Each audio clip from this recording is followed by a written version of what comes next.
Bom dia, vamos dar continuidade aqui à leitura do MCASP. Eu aumentei aqui o zoom do documento, porque nos outros vídeos deve ter ficado muito pequeno a imagem. Aí eu dei uma aumentada aqui, né, no zoom, para ficar melhor de visualizar o PDF. Então, dando início aqui na parte 4, certo? Introdução, aspectos gerais do MCASP.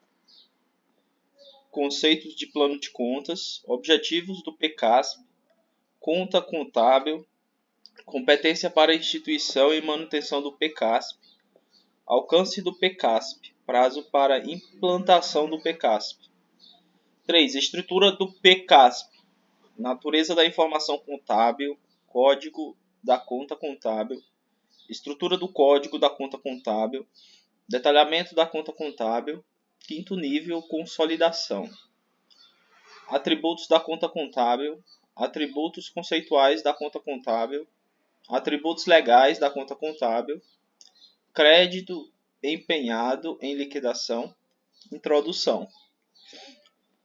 Momento da ocorrência do fato gerador da obrigação patrimonial, regras de integridade do PCASP. Lançamentos contábeis, pagamento e recebimento, equações contábeis, consistência dos regimes e saldos de contas.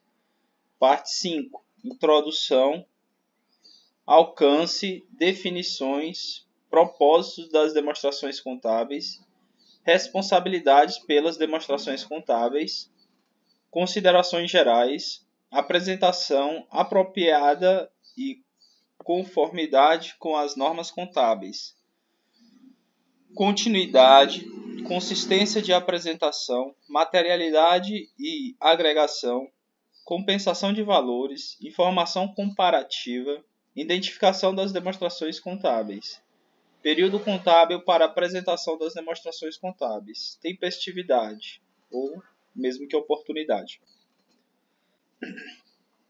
2. Balanço orçamentário, introdução, elaboração, quadro principal, quadro da execução de restos a pagar não processados, quadro da execução de restos a pagar processados, notas explicativas, estrutura, quadro principal, quadro da execução de restos a pagar não processados, quadro da execução de restos a pagar processados, definições, quadro principal, quadro da execução de restos a pagar não processados, quadro da execução de restos a pagar processados.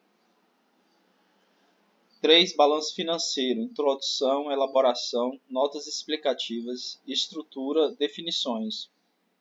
4. Balanço patrimonial, introdução, elaboração, quadro principal, quadro dos ativos e passivos financeiros e permanentes, quadro das contas de compensação, quadro do superávit e déficit financeiro, notas explicativas, estrutura, quadro principal, quadro dos ativos e passivos financeiros e permanentes, quadro das contas de compensação, quadro do superávit e déficit financeiro, definições, quadro principal, quadro dos ativos e passivos financeiros permanentes, quadro das contas de compensação, quadro do superávit e déficit financeiro.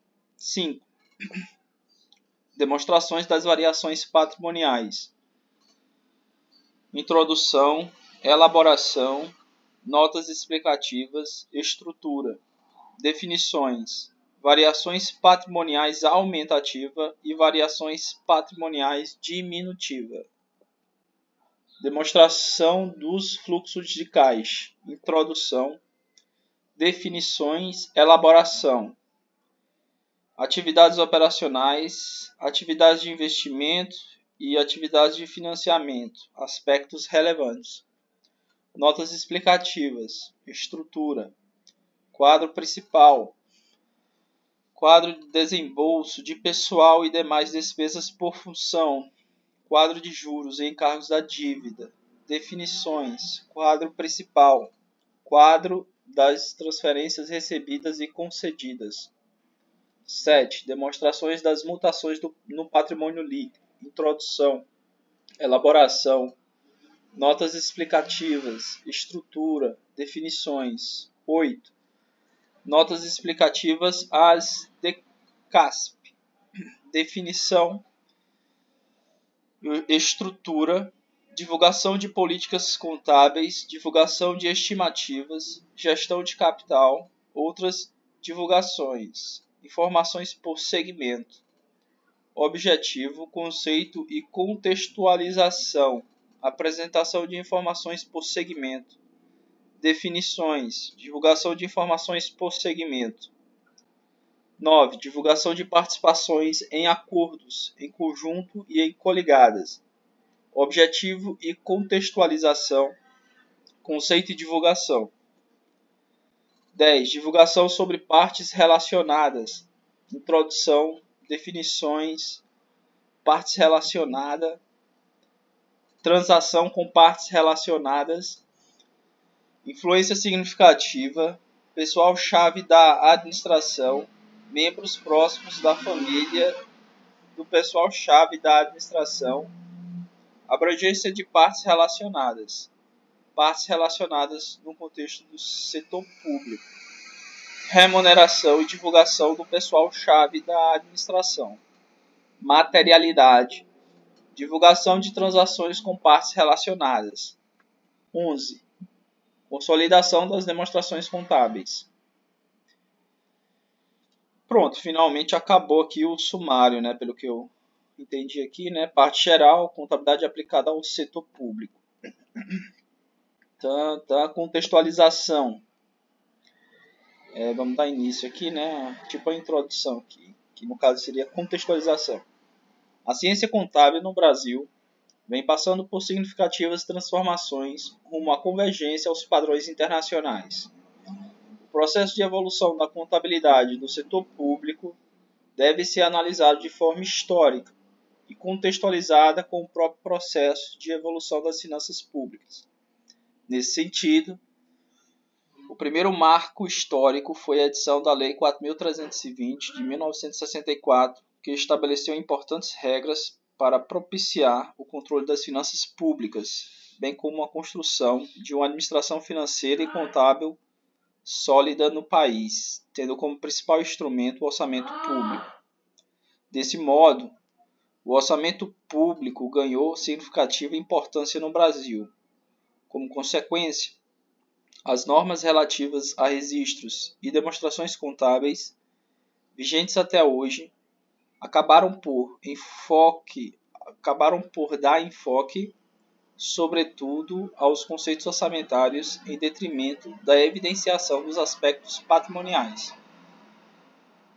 Outro importante avanço na área das finanças públicas foi a edição da Lei Complementar 101 de 2000, Lei de Responsabilidade Fiscal, que estabeleceu para toda a federação, direta ou indireta, limites de dívida consolidada, garantias, operações de créditos, restos a pagar e despesas de pessoal, dentre outros, com o intuito de propiciar o equilíbrio das contas públicas e instituir instrumentos de transparência da gestão fiscal. A LRF estabeleceu ainda a exigência de realizar-se a Consolidação Nacional das Contas Públicas. Esta competência é exercida pela Secretaria do Tesouro Nacional, por meio da publicação anual do Balanço do Setor Público Nacional, congregando as contas da União, Estados, Distrito Federal e municípios.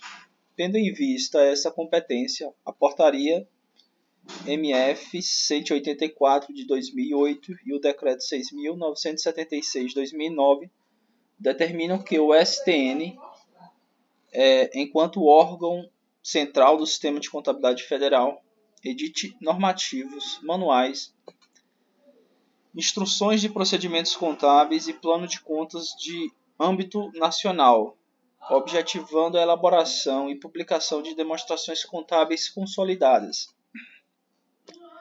Tais instrumentos encontram-se em consonância com as normas brasileiras de contabilidades técnicas aplicadas ao setor público, MBCTSP, editadas pelo Conselho Federal de Contabilidade, e buscam a convergência às normas internacionais de contabilidade aplicada ao setor público. International Public Sector Account Standard, IPSAS, editada pelo International Public Sector Account Standard Board. Não sei inglês não, estou carteando. A necessidade de evidenciar com qualidades os fenômenos patrimoniais e a busca por um tratamento contábil padronizado dos atos e fatos administrativos no âmbito do setor público tornou imprescindível a elaboração de um plano de contas com abrangência nacional. Esse plano apresenta uma metodologia, estrutura, regras, conceitos e funcionalidades que possibilitam a obtenção de dados que atentam aos diversos usuários da informação contábil.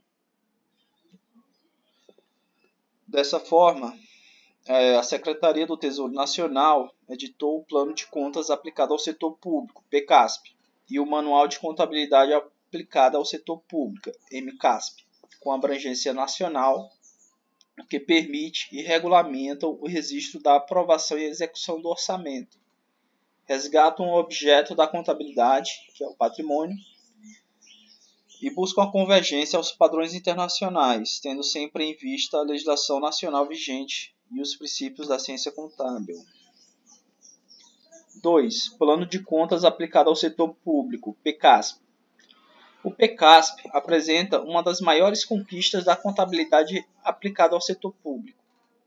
Além de ser uma ferramenta para a consolidação das contas nacionais e instrumento para a adoção das normas internacionais de contabilidade, o PCASP permitiu diversas inovações. Por exemplo, a segregação das informações orçamentárias e patrimoniais.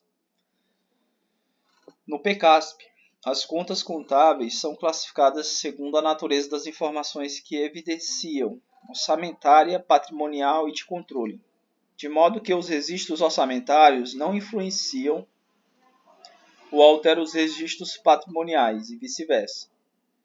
B. Registro dos fatos que afetam o patrimônio público segundo o regime de competência.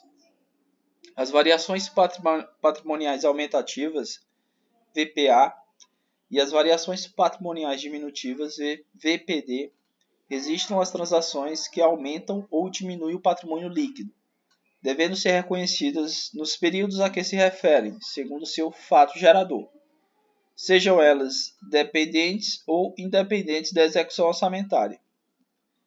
C. Registro de procedimentos contábeis gerais em observância às normas internacionais, como as provisões, os créditos tributários e não tributários, os estoques, os ativos imobilizados e intangíveis, dentre outros. Inclui-se também os procedimentos de mensuração após o reconhecimento, tais como a reavaliação, a depreciação, a amortização, a exaustão e a redução ao valor recuperável, impeachment, dentre outros. 3. Aspectos orçamentário, patrimonial e fiscal da contabilidade aplicada ao setor público. O objetivo principal da maioria das entidades do setor público é prestar serviço à sociedade em vez de obter lucros e gerar retorno financeiro aos investidores. Eu vou acabar aqui porque o vídeo está em 14 minutos e eu só posso subir no YouTube vídeos menor do que 15 minutos.